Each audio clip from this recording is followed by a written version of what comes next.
প্রিয়জনদের সাথে অনেকদিন পর কিছুটা আনন্দময় সময় কাটালাম। যে বয়সটাতে হেসে খেলে আনন্দ করে বেড়ানোর কথা ছিল, সে বয়সটাতেই পরিবারের অনেক অনেক দায়িত্ব কাঁধে নিতে হয়েছিল। হ্যালো বন্ধুরা, আসসালামু আলাইকুম। আমি ডালিয়া, লুৎফোর্স মাইন্ড পেজ থেকে আপনাদের সবাইকে স্বাগতম। আজকে আমাদের গাজীপুরের সদরে একটা বিশেষ কাজ ছিল, কিন্তু হাতে তেমন একটা টাকা ছিল না। তাই ভাবলাম যে ব্যাংক থেকে কিছু টাকা উঠিয়ে নেই, কিন্তু ব্যাংকে গিয়ে দেখি এখনো সকাল 10টাই বাজেনি। ব্যাংকের আবার কঠিন নিয়ম, 10টা বাজার 1 মিনিট আগেও তারা গেট খুলবে না। এদিকে ব্যাংকের বাহিরে ফ্যান না থাকায় আমার ছেলেটা ঘেমে চড়ে অস্থির। তাই ওর বাবা হাত পাকা দিয়ে বাতাস করে কিছুটা শান্ত করতেছিল। গাজীপুর থেকে কাজটা শেষ করে আমরা যখন বাসায় ফিরতেছিলাম তখন অলমোস্ট 2টা বেজে গিয়েছিল। যেহেতু বাসায় রান্না করার লোক আমি ছাড়া আর কেউ নেই, এইদিকে সকাল থেকে দুপুর পর্যন্ত আমি ওর বাবার সাথে কাজে ব্যস্ত ছিলাম। তাই আমাদের বাসার চুলায় কোনো আগুনও জ্বলেনি, আর হাঁড়িতেও কোনো খাবার জুটেনি। এক হাতে সংসার চালানো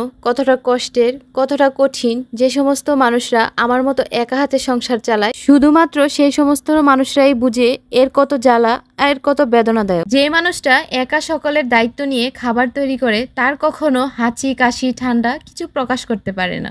ঝড় বৃষ্টি অসুখ বিসুখ সেই মানুষটার কাছে কখনো কোনো কিছুই বাধা হয়ে দাঁড়াতে পারে না। এমনকি আমি সিজারিয়ান মা হওয়ার পরেও 5 দিনের মাথায় আমাকে আমার এবং আমার হাজবেন্ডের জন্য খাবার তৈরি করতে হয়েছে। এমনকি আমি সিজারের জন্য হসপিটালে ভর্তি ছিলাম, তখন 2 বেলা 3 বেলা খাবার দেওয়ার মতো আমার কোনো লোক ছিল না। তখন আমাকে বিভিন্ন হোটেল বা রেস্টুরেন্ট থেকে খাবার কিনে খেতে হয়েছে। আমার ছেলেটা যখন জন্ম হয়েছে তখন দেশ জুড়ে করোনার মহামারী ছিল। এমনকি লকডাউনের জন্য ঠিকঠাক মতো বাহিরে বের হওয়া যায়নি। তাছাড়া সমস্ত দোকানপাটও অধিকাংশ সময় বন্ধ থাকতো। হোটেল কিংবা রেস্টুরেন্টে তেমন কোনো খাবার পাওয়া যেত না, শুধুমাত্র রুটি, ভাজি, পাউরুটি, জেল, এই সমস্ত খাবারগুলাই বেশি থাকতো। সেই দিনগুলো, রাতগুলো কতটা যে কষ্টের ছিল, এখনো মনে পড়লে 2 চোখ দিয়ে পানি পড়ে। আমি যখন রান্না বান্না করি তখন আমার ছেলেটা সবসময় পাশে বসে থাকে, খেলা করে, আনন্দ করে। এমনকি ছেলে হয়েও সে মেয়েদের রান্না করার আসবাবপত্র যেমন দা, বটি, হাঁড়ি পাতিল এগুলো নিয়ে সে খেলা করতে পছন্দ করে। আমার ছেলেটা